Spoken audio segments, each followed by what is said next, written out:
Welcome to Study Time, a televised home learning program produced by Rwanda Basic Education Board. Hello students, welcome again to the TV learning programs.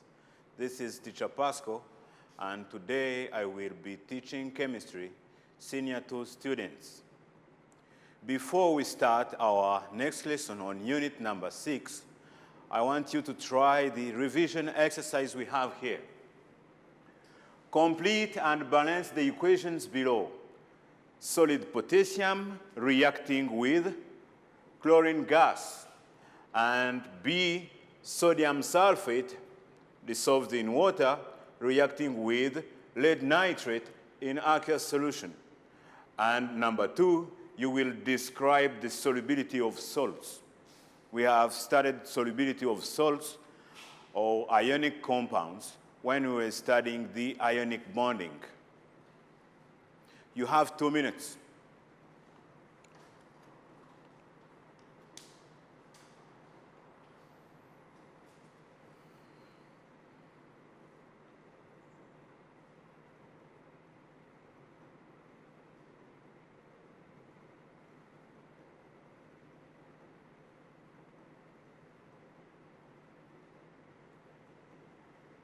Well done. Now let us have a look at the answers of this exercise. Here we have a metallic element and a non-metal. When a metal reacts with a non-metal, we produce an ionic compound, or a salt. And the salt which is going to be produced here is potassium chloride, and that will have a solid state. It will be present in the solid state. Here we have 1 chlorine atom, but in the reactant side we have 2 chlorine atoms. So we have to balance, and by balancing we get 2 here, and then 2 on potassium. So 2 moles of potassium react with 1 mole of chlorine to produce 2 moles of potassium chloride. Number 2, sodium sulfate reacting with lead nitrate. We have 2 solutions. What do we get when we mix the 2 solutions? We produce lead sulfate and sodium nitrate. Lead sulfate is an insoluble salt, and in that case, it will be in the solid state. But sodium nitrate, which is a soluble salt, will be in the aqueous form. So it is dissolved in the resulting solution. Now, here we have 1 sodium atom on the product side, but here we have 2 sodium atoms. So we balance. We have 2. And on the nitrate ion, we have 2 on the reactant side, and we have 2 here on the product side. So it is balanced. Question number 2, describe the solubility of salts. Do you remember how ionic compounds behave when dissolved in water or in organic solvents, such as hexane, for example, or benzene? We know that salts, or the ionic compounds, they are soluble in inorganic solvents. Salts are generally soluble in inorganic solvents such as water, but they are insoluble in organic solvents such as benzene. Good. Now, let me ask you this question. Today's lesson is solubility rules. You have studied that ionic compounds or the salts, they are soluble in water. But here I have a question for you. How can this lead sulfate, which is also an ionic compound, be in the solid state while we have a solution? It is simply because some ionic compounds are insoluble in water. But generally, we consider ionic compounds or the salts to be soluble in water, even if we have some of them which are not soluble in water, and others which are only slightly soluble in water. When we say slightly soluble, we mean they dissolve to a very, very small extent. So when you put in water a given amount of that salt, only a very small portion will dissolve, while the other big portion will remain undissolved. And in that case, we say that the salt is slightly soluble in water. So even if we have studied that salts or the ionic compounds are soluble in water, but we have some other salts which are not soluble in water. And today, we are going to use the practicals or experiments to show that some of the salts are not soluble in water, while other salts are soluble in water. We have a lot of chemicals here, and we will use water as our solvent to demonstrate how some salts are soluble while others are insoluble. Good. As I said, we will use water as our solvent because we are testing for the solubility of salts in water. And we have a lot of salts we will use for our demonstration. We are going to start with nitrates, some nitrates. We check if they are soluble in water or insoluble in water. What we have here is silver nitrate, and the other substance, the other nitrate we have, is lead nitrate. So let us have a look.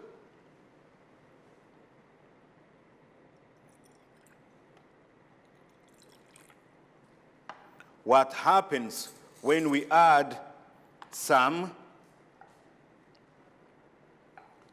silver nitrate in water? This is silver nitrate, and I put it in water. And we see what happens when we mix.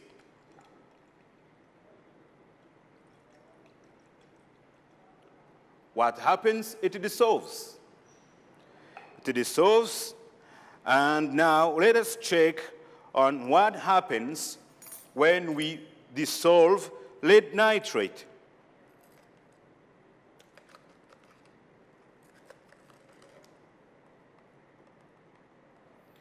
This is lead nitrate.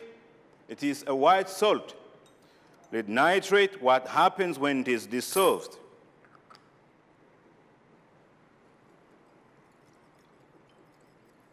Does it dissolve? Yes, you can see that we are getting a clear solution, colorless solution, if I can say. There is no solid substance remaining.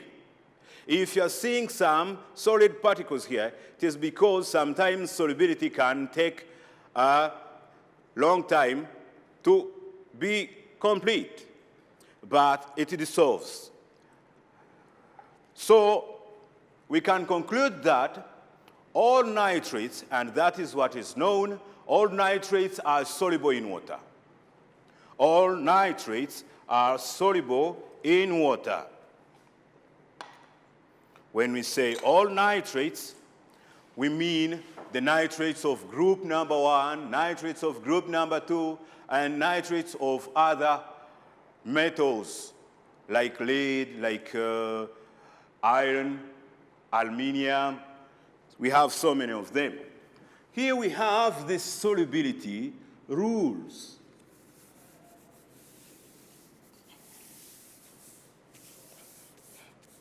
we have these solubility rules.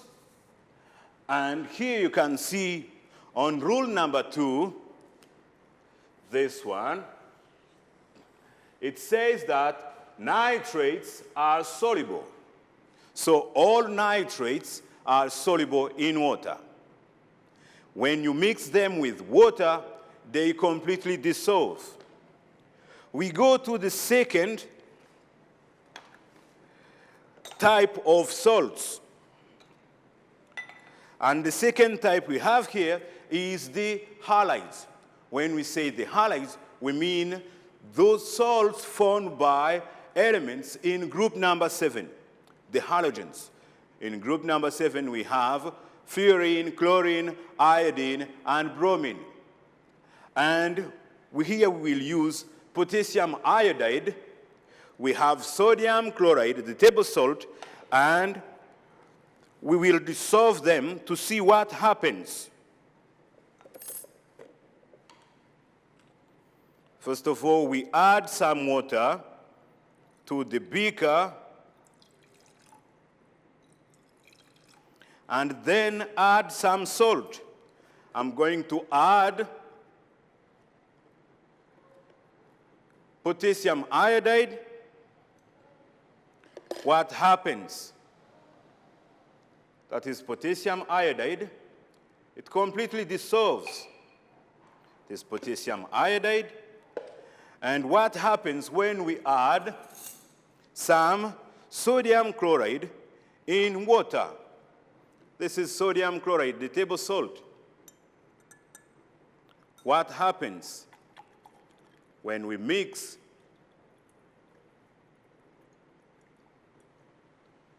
When we mix, the solid particles dissolve, they disappear. So sodium chloride is soluble in water. And we can see that the iodides and the chlorides, as well as the bromides, even if we don't have them here, they normally form soluble salts. They are usually soluble in water. But we have some exceptions.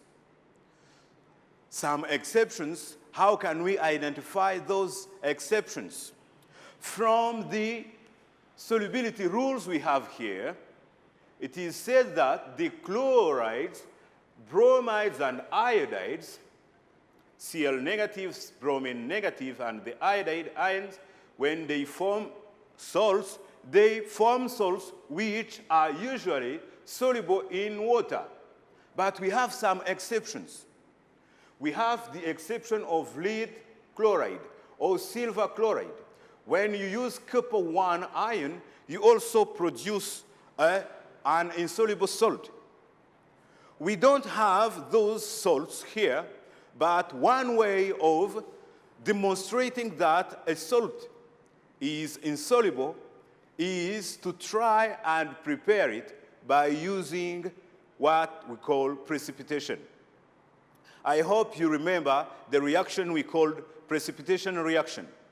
So as we have potassium iodide here, solution, and sodium chloride solution, we can mix those solutions with this solution of silver nitrate and lead nitrate to see what happens when the two solutions are mixed.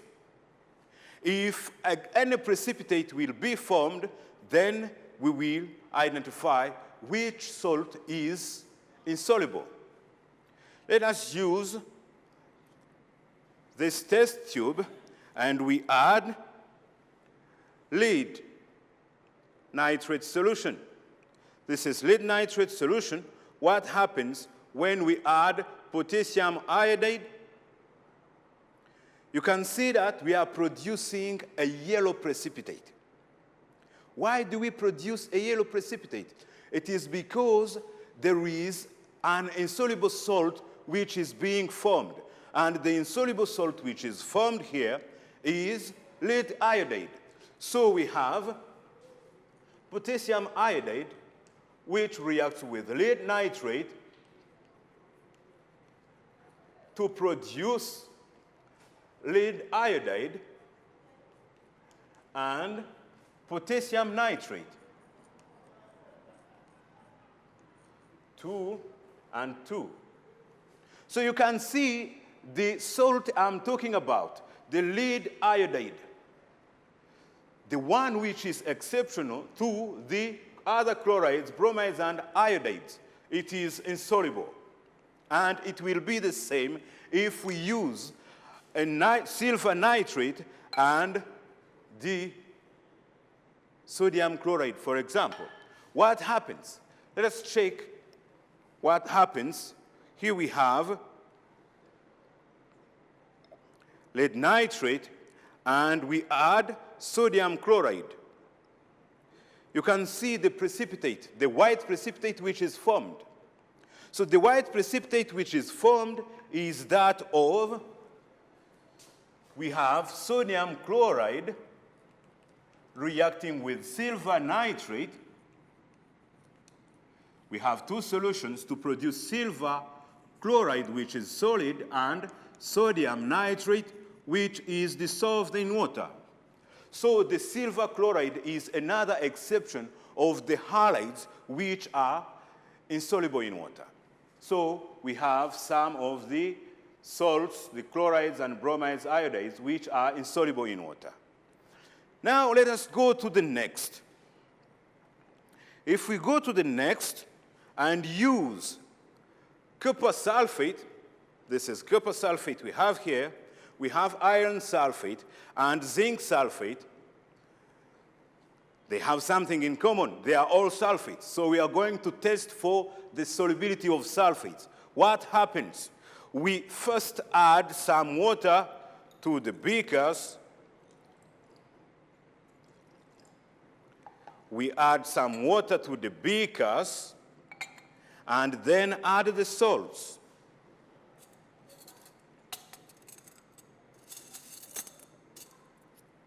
So here we have, as I said, copper sulfate. You remember it's blue color. We also have iron sulfate, which is green in color. And we also have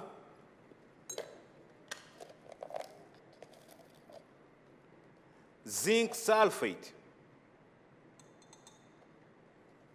So what happens when we dissolve these three substances, these sulfates? We mix, and what do we produce? You can see that the solution is becoming blue. Why is it becoming blue? It's because the copper sulfate is being dissolved. So copper sulfate is soluble. You can see even the amount of the solid particles is reducing. With iron sulfate, you can also see that it is reducing.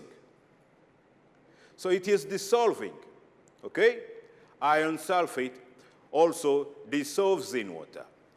And with zinc sulfate, what happens when we mix? It is also soluble in water. It is also soluble in water.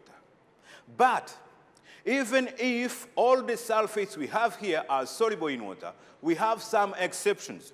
So mainly, most of the sulfates are soluble in water, but with some exceptions. And the exceptions we have, we are going to try making a salt of lead sulfate. We have our solution of lead nitrate. It's this one, lead nitrate. And what happens when we add another solution of zinc sulfate? Clear? A white precipitate is formed. And the white precipitate which is formed is lead sulfate. So as an exception to the solubility of sulfates, which are usually soluble salts, we have lead sulfate. Also barium sulfate. Barium is an element, and this strontium is there are two elements which are found in the second group. So these ones are insoluble in water. But we also have another calcium sulfate which dissolves slightly. So even if most of the sulfates are soluble in water, you can see that we have some of the exceptions, and we have to always remember those exceptional salts. Why do we have to study this? And that is the most important question. It's because, as our unit says, the unit title is Preparation of Salts. So if we know how different salts behave in solutions, we will be able to identify which appropriate method we can use to prepare a given salt. You can use precipitation if you want to prepare an insoluble salt, but the same method cannot be used if you have to prepare a soluble salt. So let's go to the next type of substances. All hydrogen carbonates are soluble. You know the hydrogen carbonates. They have this formula. This is the anion they contain. For example, sodium hydrogen carbonate, potassium hydrogen carbonate. All hydrogen carbonates are soluble in water, with no exception. And then when we come to the hydroxides, we find that we have some hydroxides which are soluble, while other hydroxides are not soluble. I hope you all remember how we make a solution of sodium hydroxide. Sodium hydroxide is a common base. It is very soluble in water. We have sodium hydroxide here, and if we use some water and make a solution of sodium hydroxide, this is what we get.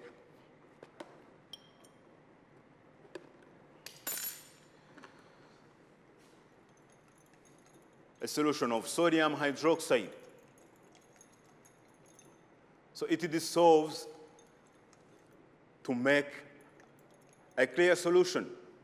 But as I said, there are some hydroxides which are insoluble in water. And here I'm going to show you the example. We have copper sulfate solution, the blue one. What happens when we add sodium hydroxide? You see, we have a blue precipitate, and that is copper hydroxide. Copper hydroxide is one of the examples of insoluble hydroxides. So some hydroxides are soluble in water, but a big number of them is insoluble. So mainly, most of the hydroxides are insoluble in water, but some of them are soluble in water, like sodium hydroxide, potassium hydroxide, barium hydroxide. And apart from that, we have oxides. We can take the example of aluminium oxide. Aluminium oxide, I have it here. It is a white powder. What happens when you add some water? You can see it makes a white solution. Why is it white? Because the aluminium oxide doesn't dissolve, so the mixture becomes white. And when we go to other salts, we have salts like chromates. This is potassium dichromate. Here we have potassium chromate, and here we have, yes, we will use potassium dichromate and potassium chromate.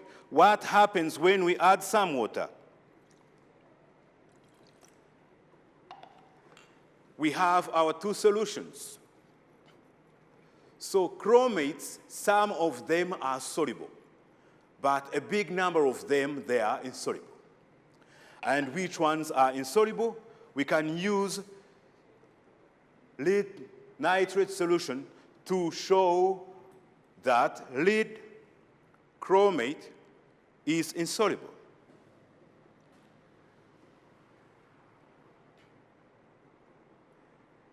The yellow precipitate, this is lead chromate. So some chromates are soluble while others are not soluble. And it is the same for dichromates. So the sulfides generally are insoluble with the exception of sodium, potassium. As we said here, you can see it, sodium, potassium, ammonium salts, they are soluble in water. The oxides, as we said, they are generally insoluble with the exception of these ones, sodium, potassium, okay? And for the hydroxides, most of them are also insoluble with the exception of these ones. And when we go to the chromates, phosphates, and carbonates, we find most of them to be insoluble in water, while others, for those ones of sodium, potassium, ammonium, they are soluble in water. So that is the rules we use to identify which ionic compounds or which salts are soluble in water or which ones are insoluble in water. And remember, this will be very useful when we will be preparing salts. Now let us go to the homework. We have different salts here you will classify as being soluble, being slightly soluble, or being insoluble in water. We have some slightly soluble salts like calcium hydroxide. There is a lot of them. You will make your research. It's possible. You can make it, I know. So let me thank you very much for your attention and hope to see you next time for the next lesson.